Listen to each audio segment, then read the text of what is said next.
Hi, I'm Jonathan McKee, and today we're going to talk about understanding youth culture. In other words, as we look at young people and the world they live in, what are some of the ideologies, philosophies, theologies they are gleaning from the world around them? There was a recent report from Common Sense Media that examined exactly how many hours a day young people were absorbing entertainment, media, and technology. And the results were that young people are absorbing a ton from these sources. As a matter of fact, when they looked at the lives of 13 through 19-year-olds, they averaged almost 9 hours a day. As a matter of fact, 8 hours, 56 minutes to be exact. When they looked at the lives of 8 through 12-year-olds, they're absorbing almost 6 hours to be exact, 5 hours and 55 minutes a day when you combine all the TV, music, internet, video games, apps, all that. The question we might ask as youth workers who care about young people is, what are they gleaning from these sources? What kind of messages are they hearing? As young people are forming these, philosophies and theologies in their head, what are they learning from Adam Levine and their favorite TV show and the conversations they're having in the chat rooms they're engaged in? We as youth workers need to be engaged in the world of youth culture. Now, don't get me wrong.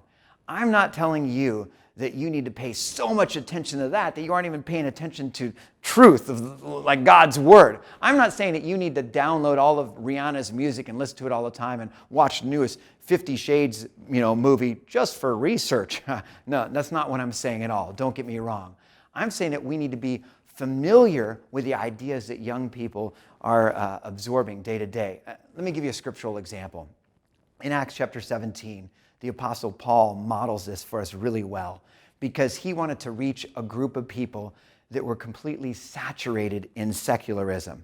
It was the people of Athens, and if you think about Athens, there's an import-export going on in that town, so a lot of different ideologies flowing through there. As a matter of fact, they had so many different gods and idols around that town because they basically lived in this world where everything was okay and everything is right.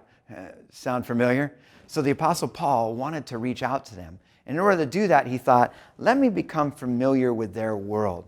So he literally just walked around the town and he just kind of looked at the idols, listened to what the pagan poets were saying. And again, he didn't start worshiping their idols and absorbing it day after day. He just literally took a look and saw what idols were being offered. Kind of listened to some of the lyrics as he's walking through Walmart that day and listened to what they were saying. Matter of fact, if you look in Acts chapter 17, verse 28, you'll hear him quote in his very famous message on Mars Hill. He quotes and says, as some of your own pagan poets have said, and there in quote marks, you hear him say, we are his offspring. You know what that quote is right there?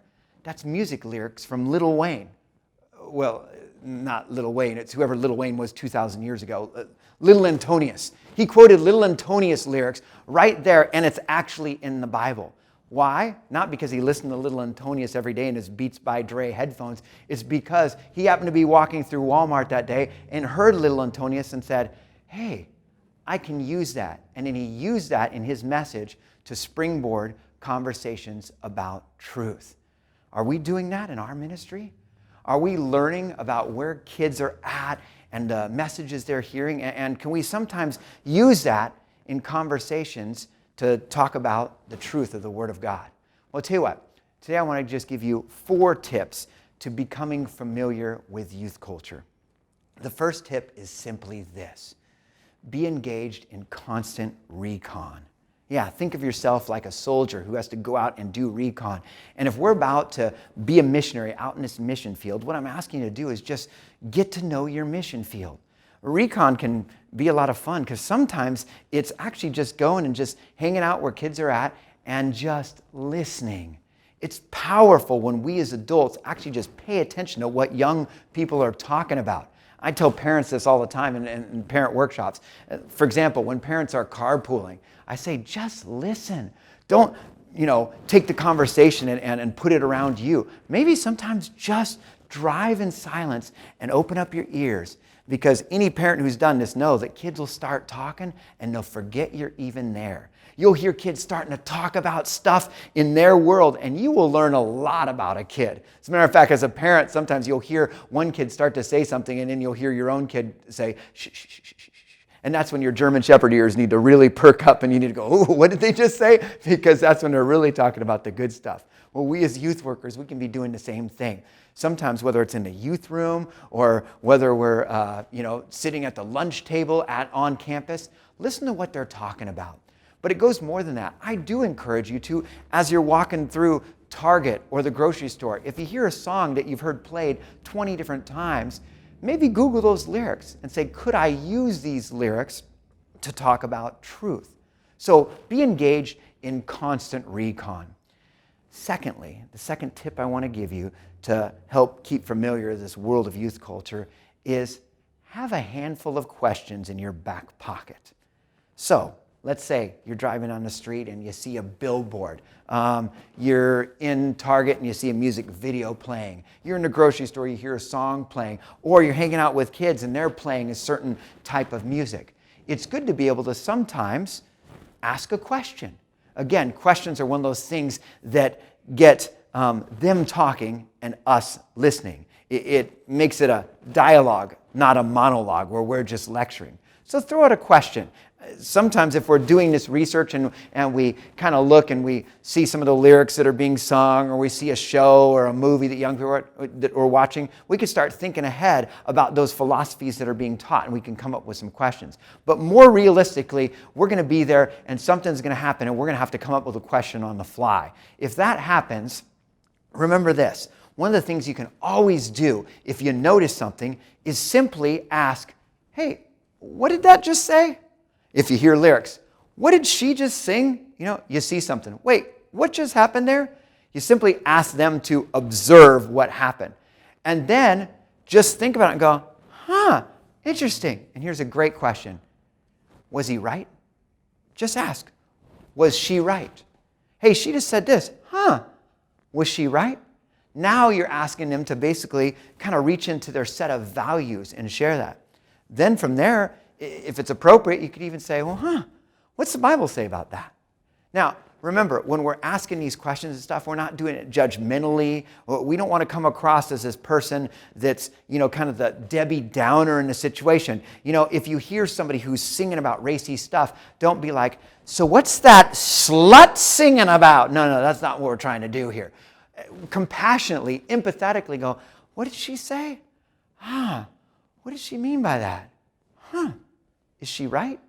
And if we're asking this with compassion, which, by the way, might be really important because these very things that this person is singing about might be something that this young person is struggling with. And if we're all judgmental, this young person is going to be like, oh, this adult is not safe to be around because they hate that.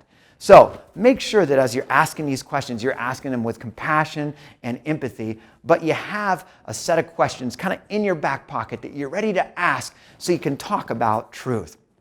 Thirdly, the third tip when it comes to keeping familiar with youth culture is simply keep your eyes on your six.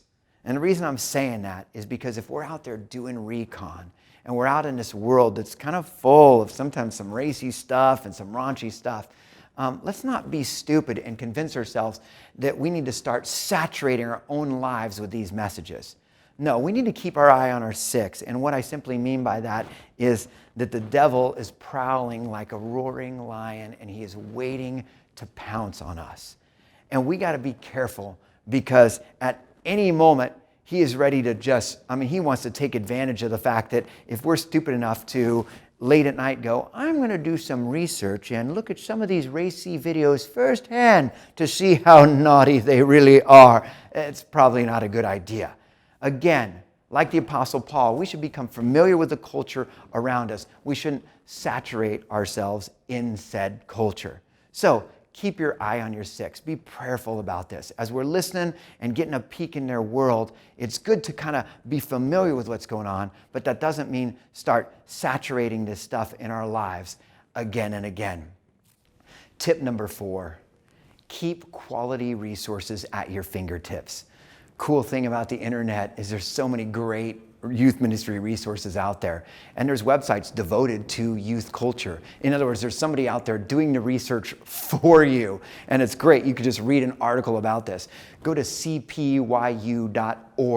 There's this guy named Walt Mueller who really the focus of his ministry is studying youth culture and talking about how we can use it in youth ministry. There's great youth culture resources all over. There's a place called the Youth Culture Report, and you can subscribe to their tweets and their newsletters, and they'll constantly tell you about what's going on in the world of youth culture. At our ministry, at the Source for Youth Ministry, you go to our website, my blog, and we have these youth culture window articles where we constantly keep youth workers aware of what's going on in the world of youth culture.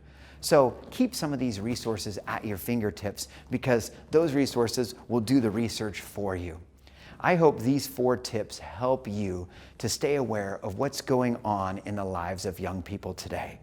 Because when we get to know their world, we can better reach out to them. Thanks so much for what you do in the world of youth ministry.